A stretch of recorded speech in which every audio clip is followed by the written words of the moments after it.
What's up guys, this is Massey. Welcome to another video. In this video I want to show you what does that mean when we are talking about average velocity and instantaneous velocity in 2 or 3 dimensions. After I'm showing the equations, I'm gonna solve you some examples for further explanation. So, if a particle moves from one point to another point, we might need to know how fast it moves. So that's why we need to define two quantities, which we call it as average velocity and instantaneous velocity. Average velocity is displacement divided by time interval. So which means that it's equal to the displacement vector divided by delta t, which is the time it takes from moving from point A to point B, for example. So V average is going to be delta xi plus delta yj plus delta zk divided by delta t. So when we separate them, it's going to be delta x divided by delta ti plus delta y divided by delta tj plus delta z divided by delta tk. So that's how we find the average velocity. Now let's look at the instantaneous velocity. So when we are talking about instantaneous velocity, it means that we are looking for a very, very small time period. So time interval, which is delta t, it goes towards 0. So it approaches 0. We need to find limits. So when we find limit, it means that the instantaneous velocity equals to dr divided by dt, which means that the derivative of r, derivative of displacement with respect to time, which means that we have the position, the derivative of position with respect to time. So we can write it as dx over dti plus dy over dtj plus dz over dtk. And at the end we can define each of them as a magnitude in each direction. So v equals to vxi plus vyj plus vzk. Now let's see the first example. So here in this example, it says a train at a constant 60 kilometers per hour moves east for 40 minutes. Then in a direction 50 degrees east of due north for 20 minutes and then west for 50 minutes. What are the magnitude and angle of its average velocity during this trip? So as you see here, this problem deals with the motion of a train in 2 dimensions, and the entire trip consists of 3 parts, and we are interested in to find out the overall average velocity. And the average velocity is going to be equals to delta r divided by delta t. What is delta r? Delta r is displacement. Since it consists of 3 different parts, we have delta r1 plus delta r2 plus delta r3, and time delta t equals to delta t1 plus delta t2 plus delta t3. The first one, delta r1, it goes toward east. We have 60 kilometers per hour. If you want, we can change it to minutes.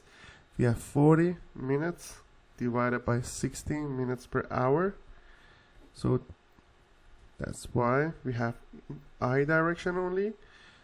It's going to be 40 kilometers here. So when you multiply it by time, you end up having the displacement. Again, based on this equation in here. Since we had the velocity and we had time, we could find out the displacement. So we have 40 kilometers toward I direction. Now find out the second displacement. Delta r2 equals to, again, 60 kilometers per hour because the velocity is not changing. So, and then it is for 20 minutes. And here we need to change minutes to hour. Therefore, it's going to be 20 kilometers, 50 degrees east of due north, which means that we have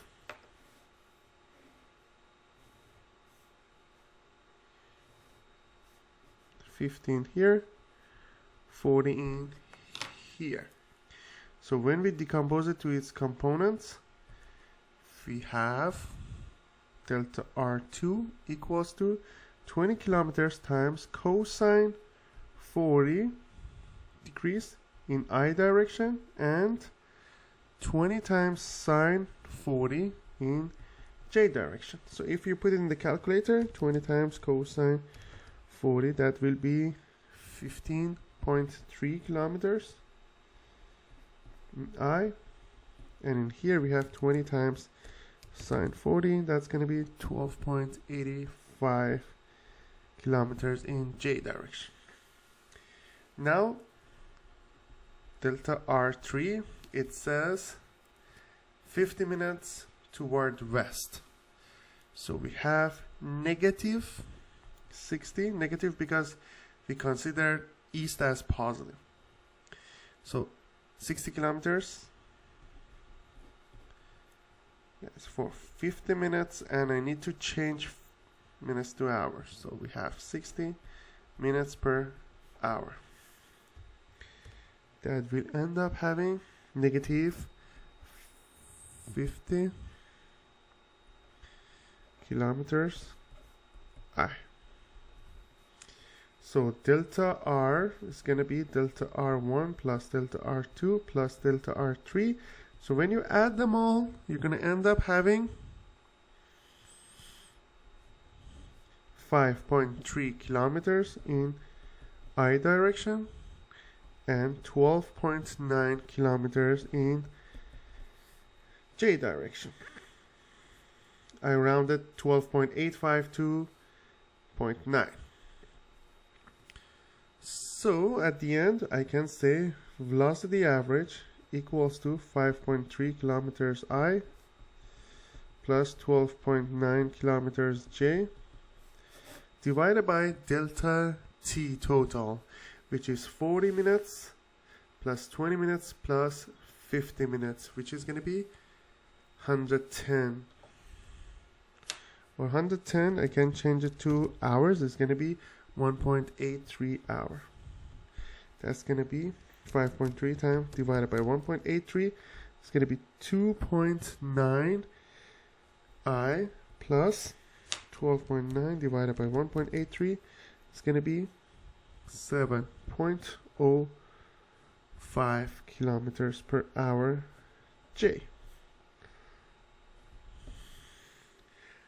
This is the velocity in terms of vectors. If you want to find out their magnitude, it's going to be square root of 2.9 to the power of 2 plus 7.05 to the power of 2.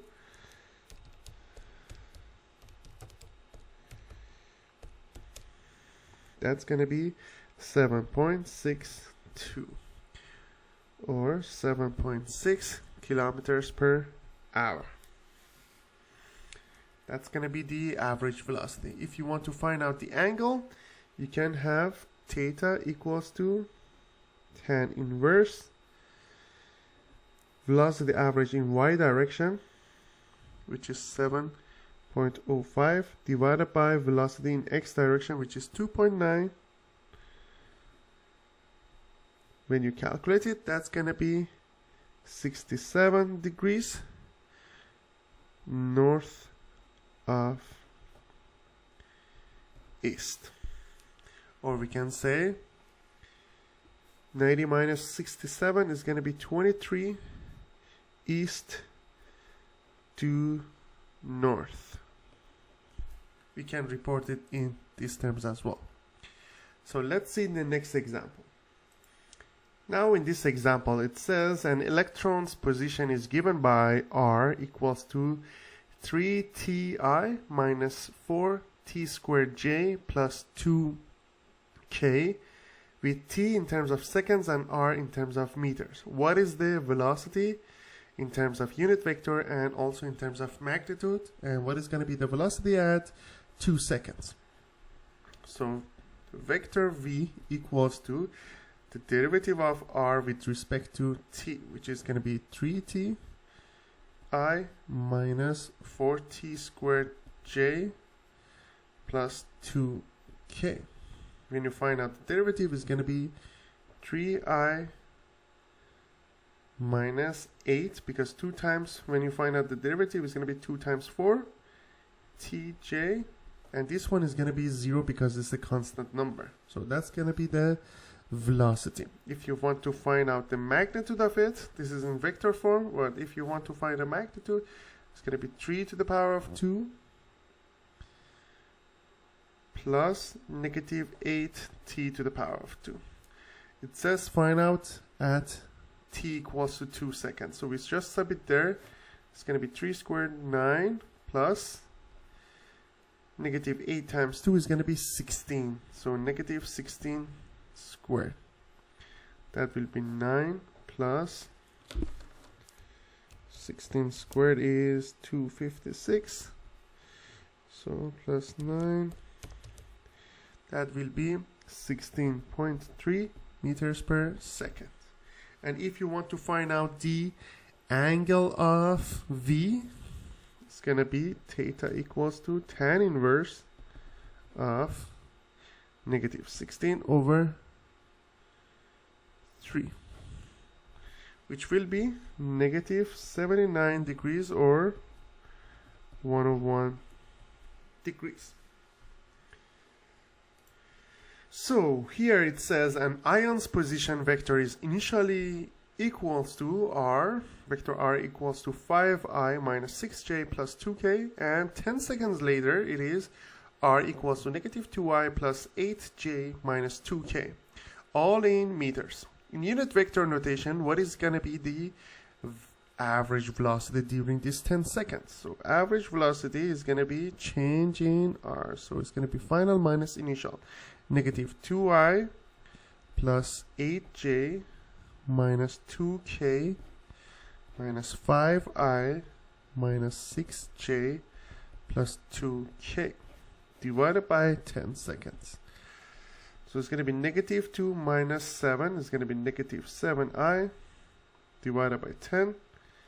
8 minus negative 6, which is going to be 14 over 10j. Negative 2 minus 2 is going to be negative 4 over 10k. So it's going to be negative 0.7i plus 1.4j minus 0.4k.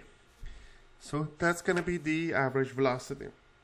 So these are the examples for finding average velocity and instantaneous velocity for the motions in 2 or 3 direction. I hope you enjoyed this video. Please leave me a comment if you have any question and get back to us as soon as possible. Thank you for watching and have a great day.